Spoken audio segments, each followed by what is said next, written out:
Welcome back to BetterHelp's In Session series. I'm Hesu Jo, a licensed therapist and part of the clinical operations team here at BetterHelp. Today, I'm super excited to be joined by Jalon Johnson. Jalon is the podcast host of Not Your Ordinary Parts, and he describes himself as an everyday guy who wanted more and knew somehow, somewhere, there was more.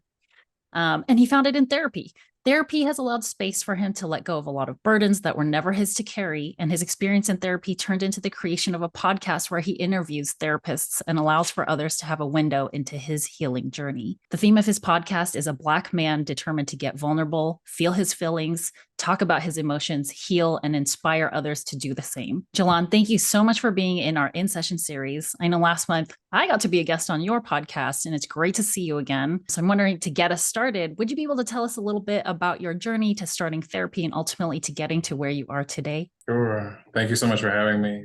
It's great to see you again, too. Like I said to you, I'm not used to being on this side of the podcast, so I'm a little nervous. But I did listen to our episode yesterday a few times, so I'm hoping that we have the same flow and energy that we had in that one. So, but to answer your question, I think for me, therapy felt like someone rescued me from a burning building, if you will.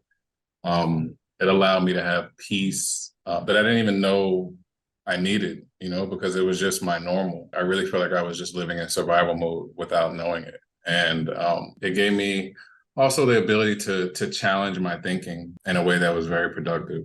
And those things were very helpful because just living in a state of constant fight or flight and activation, it was killing me without even really knowing it. And I think that I always probably wanted therapy, but I didn't know how to do it. And because it's, something that's so taboo and as a man, getting vulnerable and talking about your feelings isn't something that's popular. So it was kind of just something that, I put on the shelf and just didn't really know when or how to visit it. But once I did, it was a game changer for sure. That's really a beautiful description of what therapy was for you. So thank you so much for sharing that. And you mentioned something that clues me into maybe these conversations weren't really happening in your childhood. So what did mental health conversations look like when you were growing up? Well, kind of similar to your experience, they just weren't there. No one talked about mental health. It was, if there was an issue or a problem, it was something that, stayed in the house or stayed in the family because it was embarrassing to talk about, issues or problems. It was kind of that what would the neighbors think mentality. So we just stayed busy and, kind of glossed over anything that wasn't normal, but it was really just unhealthy. And my generation and those that came up with me, we were looking at our caregivers for answers and support and just wasn't there. And because it wasn't there, we just had to kind of figure it out on our own. You mentioned that there is like this feeling that maybe it's embarrassing for some of this stuff to get out, and made me wonder, like, embarrassing to who? You're right. To who? Who is it embarrassing to? But I feel like, if the public knew what was going on in your family, like there would be a chink in the armor, in the family's armor. And nobody wanted that tag on their family. So we would just pretend like everything was good when it really wasn't. And I think a lot of families did that. And it was detrimental because it never allowed anybody to have really deep healing or open conversations where you could grow from them and build off of mistakes or, things that you saw that weren't necessarily the best way that things could have been handled. So instead of saying, okay, well, I noticed that maybe you did this, that, and the third, how can we look at that, analyze it, and grow from it? It would just be, no conversation about it. It would, if it was something that would make someone uncomfortable, I think that because the adults in my circle didn't have a tolerance for discomfort, it was something that we just didn't do. Mental health wasn't something I really learned about until kind of like the pandemic. But we were all suffering from anxiety, just constantly being in a state of hypervigilance. And then as, culturally in my community, it's also something that we didn't talk about. I think the burdens that we carried were so difficult and there was so much pain that everybody had. No one wanted to admit they were in pain. So it was kind of just like, let's just gloss over these things until somebody would go quote unquote crazy. And then they would just be, the person who lost it, and that would be talked about until something else would come up. But it was never something that was really addressed properly.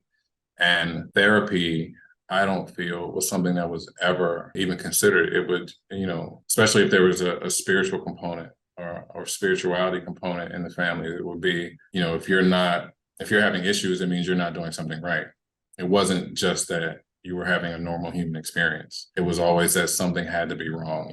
If you were suffering or you were depressed, I've seen the commercials where or memes on social media where, people say, oh, you're not depressed, go make a sandwich, you're hungry. That was literally the extent of mental health for us. Mm-hmm. And I think because we didn't have the resources and the space to be emotionally resilient, we had all these coping mechanisms and adaptive strategies that we had to use. I realized that I became codependent and I was a terrible communicator. And also the anxiety. I'm just now realizing when I feel these feelings, now that I'm, more in tune with my body, I'm like, wow, this is anxiety. And I've felt this for a really, really long time. An awakening. Yeah, exactly. You spoke quite a bit about what it was like in your family. And I'm hearing you say that a lot of families within your culture experience some similar things when it comes to addressing mental health or not addressing it in the home. Curious about your thoughts on where this particular stigma within this culture, within your community may come from, or what contributes to, the perpetual stigmatized version of, talking about this stuff. Well, I think it was seen as a weakness. There was strength in suppression.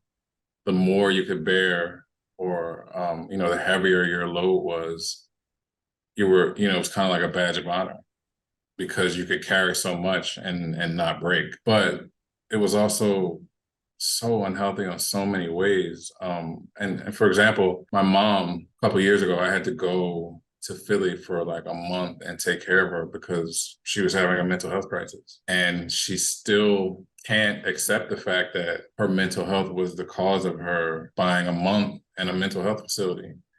And it's just, she was so used to working so hard and using being busy as a way to avoid her feelings or avoid the actual reality of what was happening in her life that it caught up to her.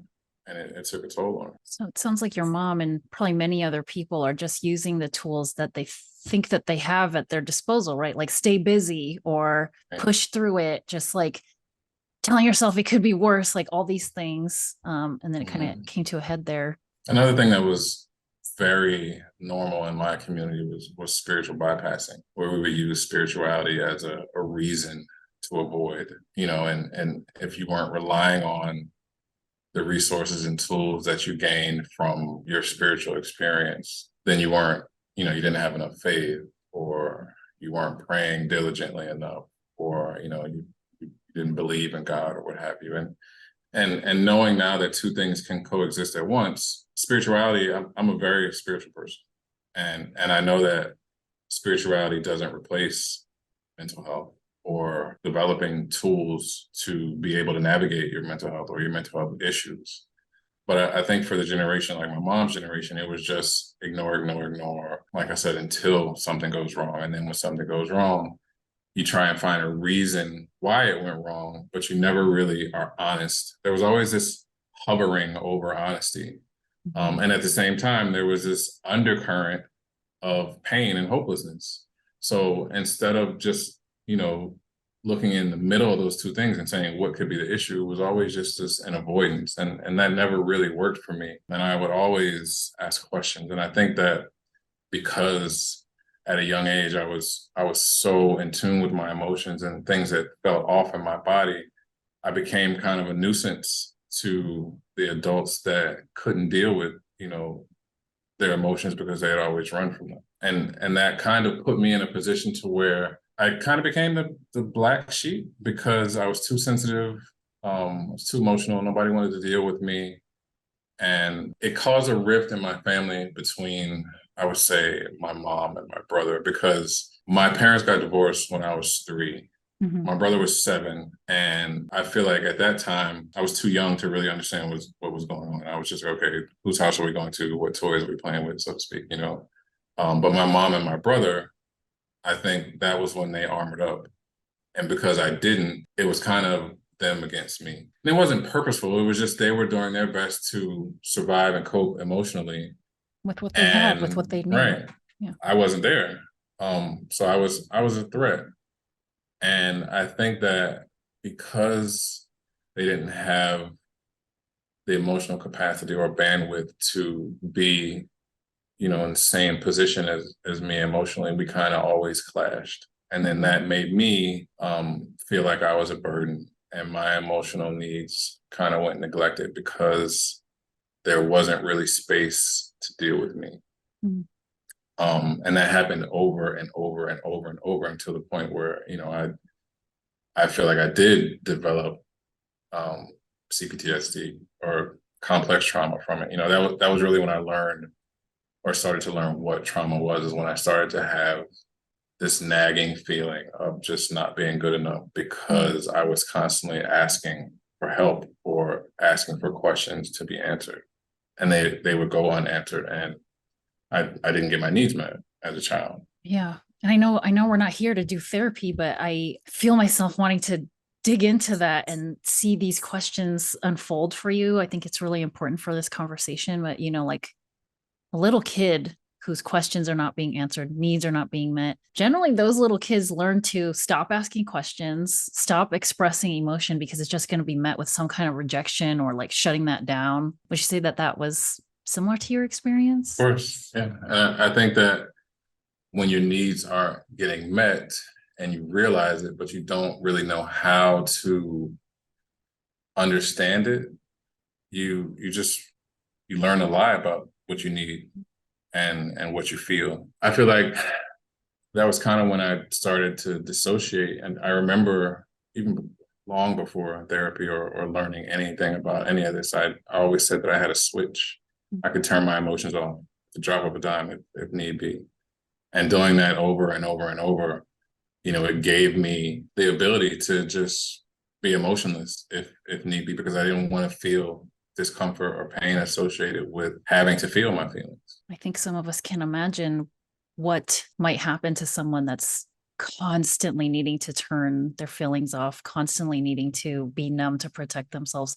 Then that becomes the normal state, this Exactly. numbness or like being out of tune with what's going on within you, what's going on outside of you. I do want to circle back to something that was part of your introduction. You say that the theme of your podcast is a Black man determined to get vulnerable, feel his feelings, talk about his emotions, heal, and inspire others to do the same.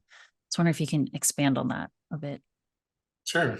Before I started therapy, I was kind of sort of doing the work, so to speak, because I knew, like I said, I wanted more. I just didn't know how to do it, but I was still kind of taking baby steps. Like, for instance, before my dad passed away, I went and saw him and spent like 4 hours with him, and I interviewed him and I recorded it, and I asked him like 20 of the most difficult questions that have plagued me. And it was so healing.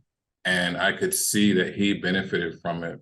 And it also gave me a window into his world because it allowed me to see who he was and to see what parenting was to him from his perspective, which allowed me to have compassion because I saw him as a human. But at the time, I don't think I had ever really had an adult experience with him where we were both honest and vulnerable and I wasn't guarded, because I was always looking for something from him, but I was too guarded to accept it when he would make offerings.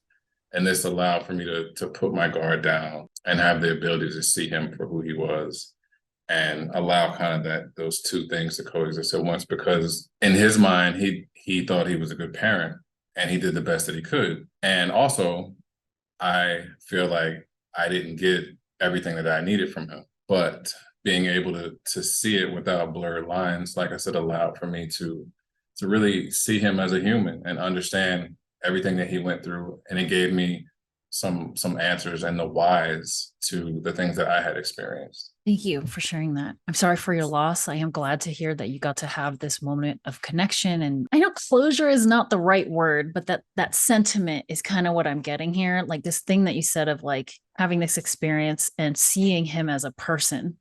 I think that's like a very transformative thing for all of us is when we see our caregiver finally as not this person on a pedestal that's supposed to be perfect and was supposed to take care of all of our needs, but a person who has their own trauma, who has their own Right. issues, a lot of times the trauma that's not that resolved, So I am very personally grateful to you for taking your own life experience, which at many points sounds like it was very, very painful, and using a platform to communicate to other people, to let other people know, like, there's more suffering to be had if you try to keep pushing it away, and I think the work that you're doing in your podcast is incredible to share this information with people that might not otherwise listen. And in that podcast, you gave it a very specific name. Your podcast is titled Not Your Ordinary Parts. Now, people that are very familiar with certain types of therapy can probably guess what this is alluding to, but those that don't know what IFS is, they might not understand what you're talking about here or make a lot of assumptions. So I'm wondering if you can share with us now, like, the significance of the name of your podcast.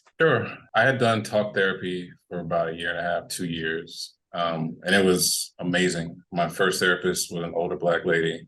She was, my mom, my teacher, my auntie. She was everything I needed her to be. And it was literally the perfect fit for me. And it was my first try, which I know that's not something that happens often, but I got so much from her. And we had gotten to a point to where she felt like, I had got everything I was going to get from therapy with her, which I was kind of reluctant, but I did understand. And I did some hypnotherapy in between, but I wanted to do something that I felt like would give me healing on a deeper level. And, I also believe in, somatic and body practices and things like that, but internal family systems was the therapy modality that kind of blew the top off for me. Because when I understood what it was and how it worked and how our life experiences and traumatic events can create, different parts of us. Like, people say it all the time, well, there's a part of me that really doesn't, want to go out tonight, or, things of that nature. It really is about all the different parts that are created from our life experiences. And when I really dove into it and I saw how fragmented I was internally, and I was able to see each part and understand why the part had been created initially and what hurt or traumatic experience it developed from, I realized, there was so many parts that were trying to protect me, or they were trying to keep me safe. And there was this one part in particular that I met early on, and I think it was my third session. It was this people pleaser part. And I realized that in my just normal day-to-day and everyday experiences, I was doing so much to be liked and be accepted from anybody that, my behaviors were just, look at them now, they say it's just dumb. And that part of me was trying its best to keep me from feeling rejected. And then there was another part that was just exhausted. It was exhausted because it knew that the people pleaser didn't have to work so hard anymore. And those were the first two parts that I was privy to. And once I was able to really do some deep work with my therapist, I was able to unburden both of them. And the relief that I felt just in my body and my nervous system, it's been immense. I still feel it, because I don't have that burning, driving desire to show and tell everyone, just look at me. Hey, I'm a good guy. Please accept me. It's innately there now. And I realized that the reason why I was doing that was because of, not getting my needs met emotionally when I was younger, or because of certain experiences that happened.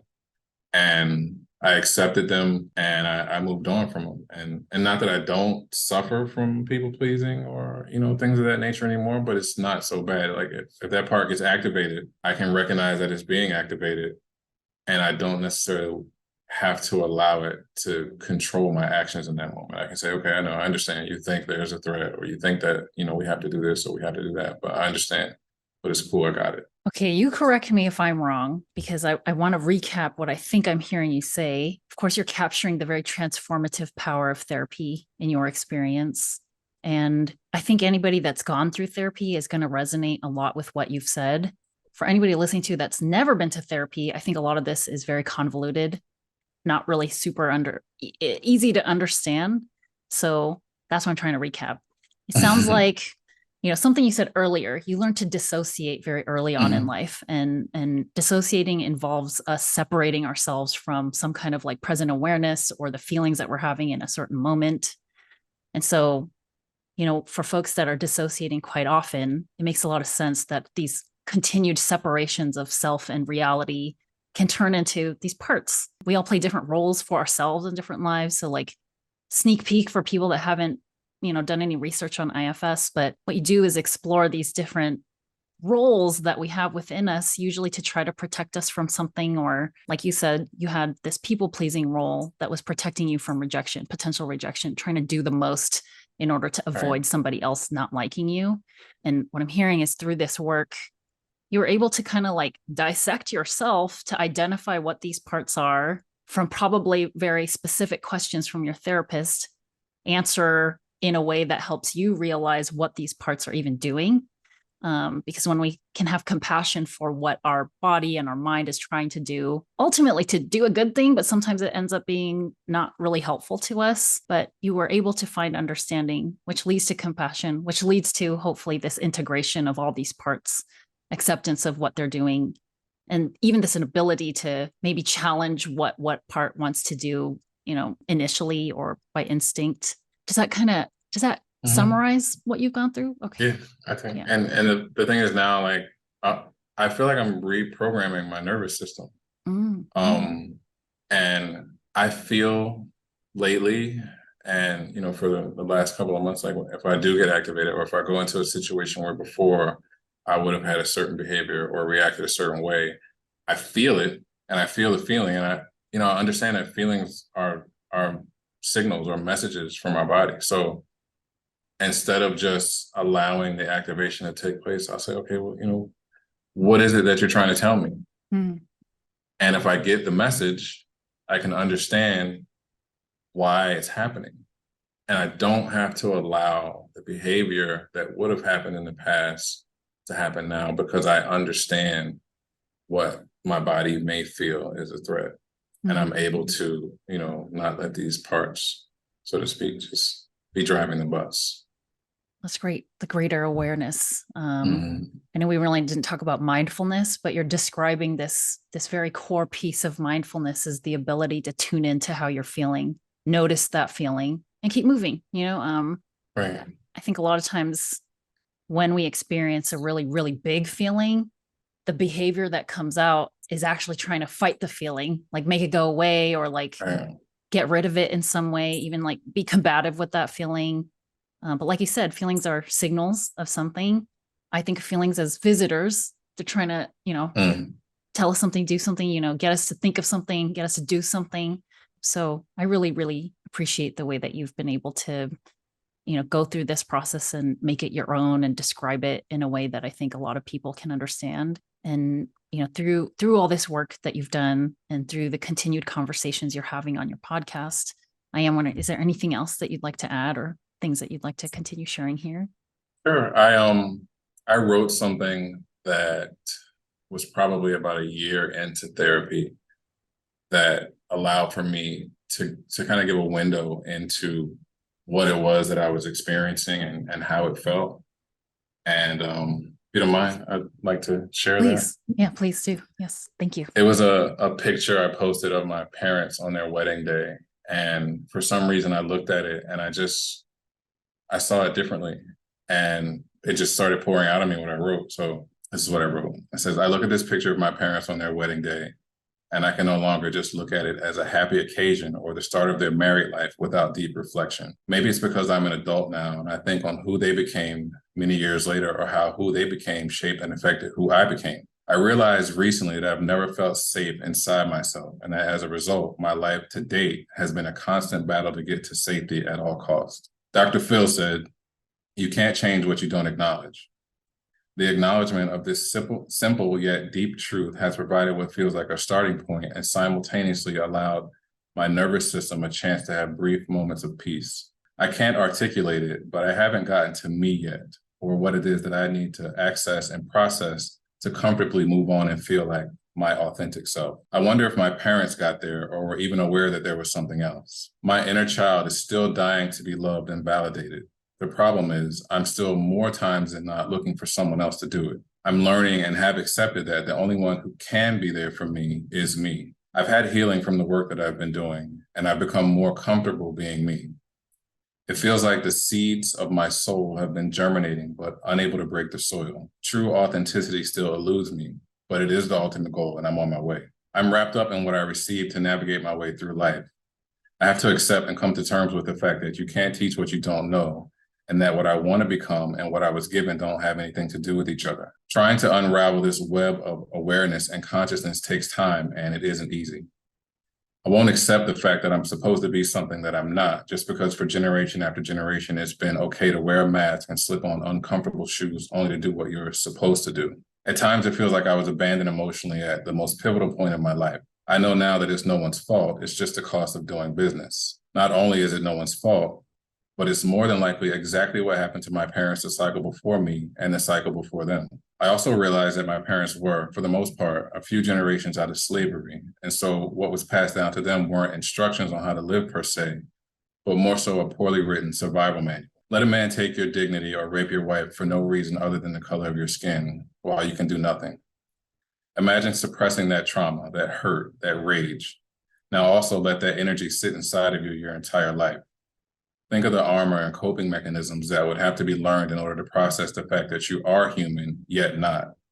Then pass that on for generations, compounded like credit card interest, and now you've got a debt you can't pay off in 2 lifetimes, but the balance is now genetic and keeps transferring to those who didn't go through it and have no intellectual comprehension of why they need it. It will breed fear and mutate the armor until it's close to incurable. My soul has been fighting for life, and I vehemently fought it and ran from myself to my own detriment. I can't hide anymore, and frankly, I don't want to. It's become so overwhelming at times that it feels like I'm not built for or wasn't given the proper tools for life struggles. My therapist told me I've been depressed my whole life and have never known it because it's just been my normal. Trauma seems to have its own language that a lot of us speak fluently.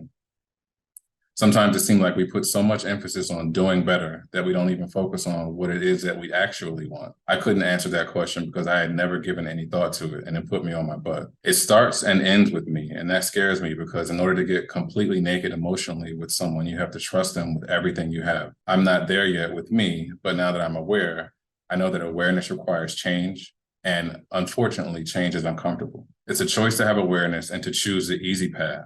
Everything is a choice. I decided I choose me. Here goes nothing. Wow. Mic drop.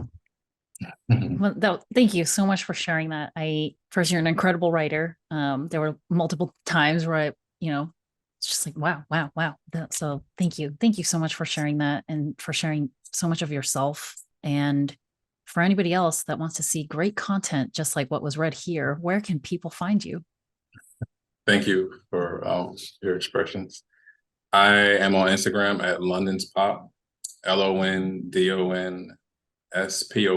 That's where I share most of the things that I write.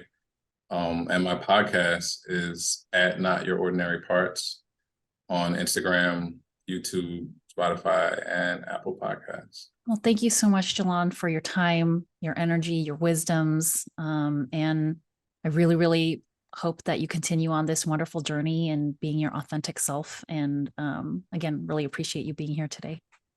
Thank you. I appreciate it so much. Thanks so much.